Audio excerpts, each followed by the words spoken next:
오늘도 예배 오신 것 환영합니다. 같이 기도하고 하나님 앞에 예배드립니다. 하나님 감사합니다.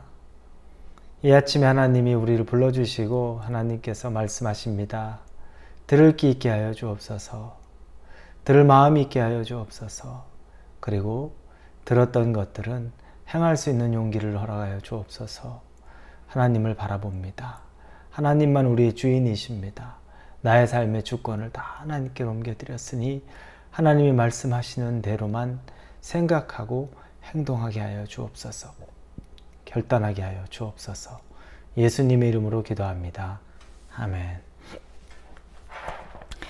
오늘부터는 우리 베드로 후서를 읽습니다. 오늘 본문은 베드로 후서 1장 3절에서 11절까지 말씀입니다. 베드로 후서 1장 3절에서 11절입니다. 베드로후서 1장 3절에서 11절 우리 찾으셨으면 같이 읽겠습니다. 그의 신기한 능력으로 생명과 경건에 속한 모든 것을 우리에게 주셨으니 이는 자기의 영광과 덕으로서 우리를 부르신 이를 알므로 말미암음이라. 이로써 그 보배롭고 지극히 큰 약속을 우리에게 주사 이 약속으로 말미암아 너희가 정욕 때문에 세상에서 썩어질 것을 피하여 신성한 성품에 참여하는 자가 되게 하려 하셨느니라. 그러므로 너희가 더욱 힘써 너희 믿음의 덕을, 덕의 지식을, 지식의 절제를, 절제의 인내를, 인내의 경건을, 경건의 형제 우애를, 형제 우애의 사랑을 더하라. 이런 것이 너희에게 있어 흡족한즉 너희로 우리 주 예수 그리스도를 알기에 게으르지 않고 열매 없는 자가 되지 않게 하려니와 이런 것이 없는 자는 맹인이라 멀리 보지 못하고 그의 옛 죄가 깨끗하게 된 것을 잊었느니라. 그러므로 형제들아 더욱 힘써 너희 부르심과 택하심을 굳게 하라. 너희가 이것을 행한즉 언제든지 실족하지 아니하리라. 이같이 하면 우리 주 곧 구주 예수 그리스도의 영원한 나라에 들어감을 넉넉히 너희에게 주시리라.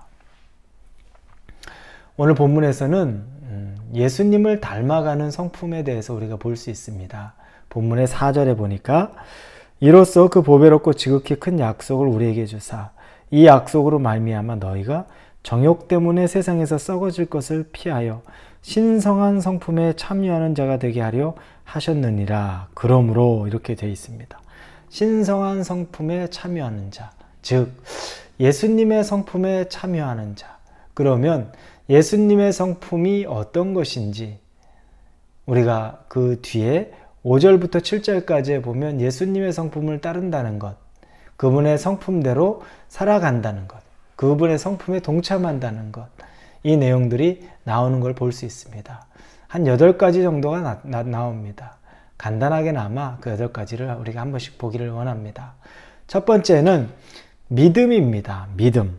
그래서 5절에 너희가 더욱 힘써 너의 믿음의 덕을 이렇게 나옵니다. 믿음. 예수님의 성품에 우리가 동참하는 첫째는 여러분 믿음입니다. 믿음. 믿음을 빼고 다른 것을 어떤 것들을 이야기할 수 없습니다. 우리가 주변에 보면 좋은 성품들 가진 사람이 있습니다.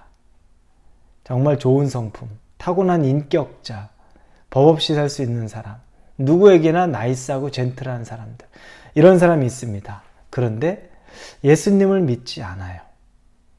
그런 사람을 보고 우리는 예수님의 성품에 동참하는 사람, 예수님의 성품을 닮은 사람이라고 말할 수 없습니다.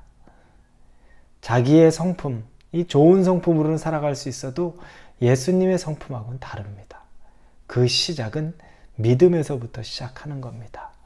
하나님을 믿고 예수님을 믿고 성령님을 믿는 이 믿음에서부터 우리는 시작하는 거지, 이 믿음 말고 그 외에 어떤 성품, 세상의 성품, 장점, 이것 가지고 시작하는 것은 없다는 겁니다. 두 번째는 믿음의 덕을이라고 나옵니다. 이 덕은 선한 행실, goodness를 얘기합니다. 믿음이 있고 그 다음에 믿음의 덕을. 믿음 있는 자는 선한 행실을 하는 겁니다. 예수님은 선한 행실을 하셨습니다. 그분은 어떠한 악도 행하지 않으셨고 어떠한 술수나 어떠한 편법도 하지 않았습니다. 그분이 하신 행위는 그분이 하신 모든 것은 다 선했습니다. 결국에 선한 행실, 이게 예수님을 따라가는 성품 중에 하나가 되는 겁니다.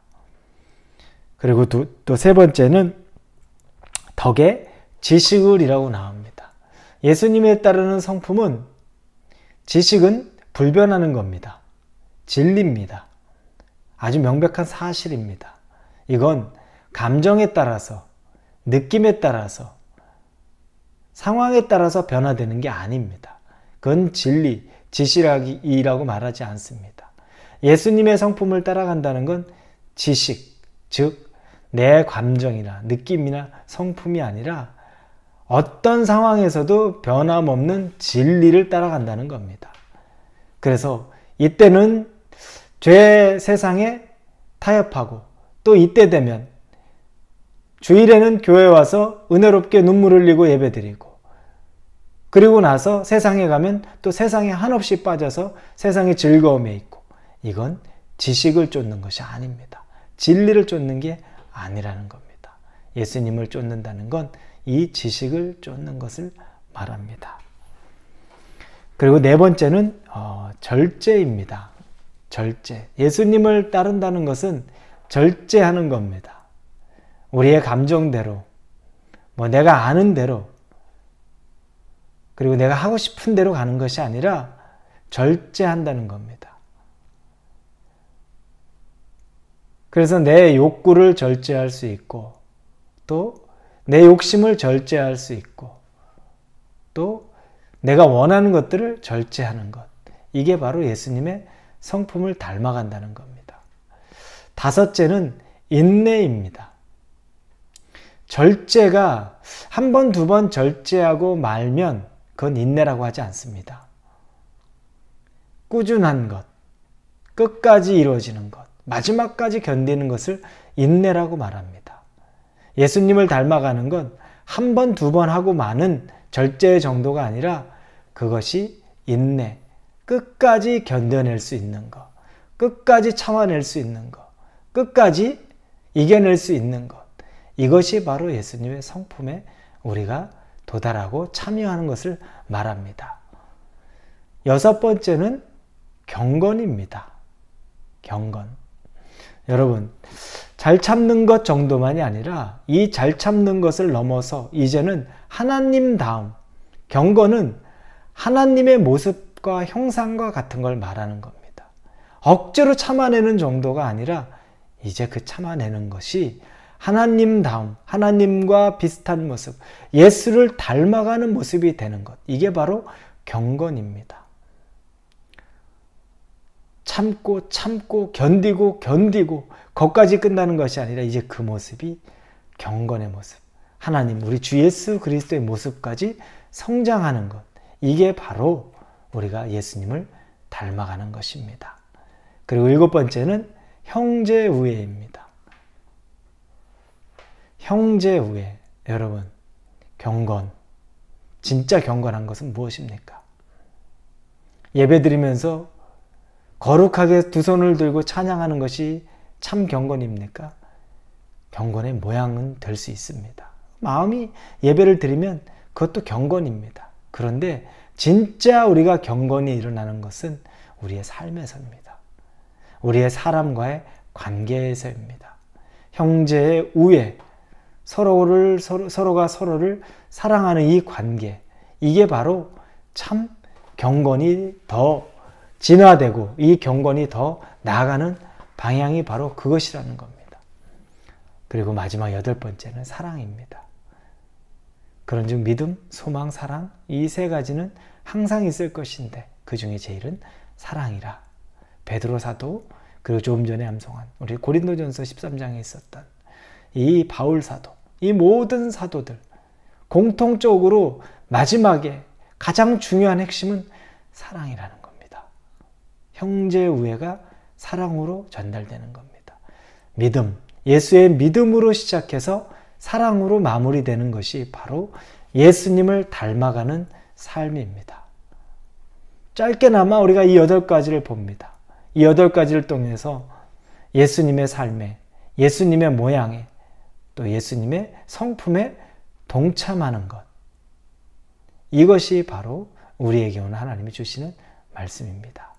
사랑하는 성도 여러분, 여러분들의 마음 안에 믿음으로 시작해서 마지막에 형제 우애와 사랑까지 예수 그리스도의 성품에 동참할 수 있기를 주님의 이름으로 축원합니다. 기도합니다. 아버지 감사합니다. 막연한 것이 하나도 없고 너무너무나 구체적이고 실질적이고 우리 삶에서 우리가 드러내고 따라야 하는 부분입니다. 믿음에서 시작해서 사랑으로 끝나는 하나님, 예수님을 닮은 이 성품을 갖기를 원합니다. 불쌍히 여겨주시고 우리에게 은혜를 베풀어 주옵소서. 예수님의 이름으로 기도합니다. 아멘.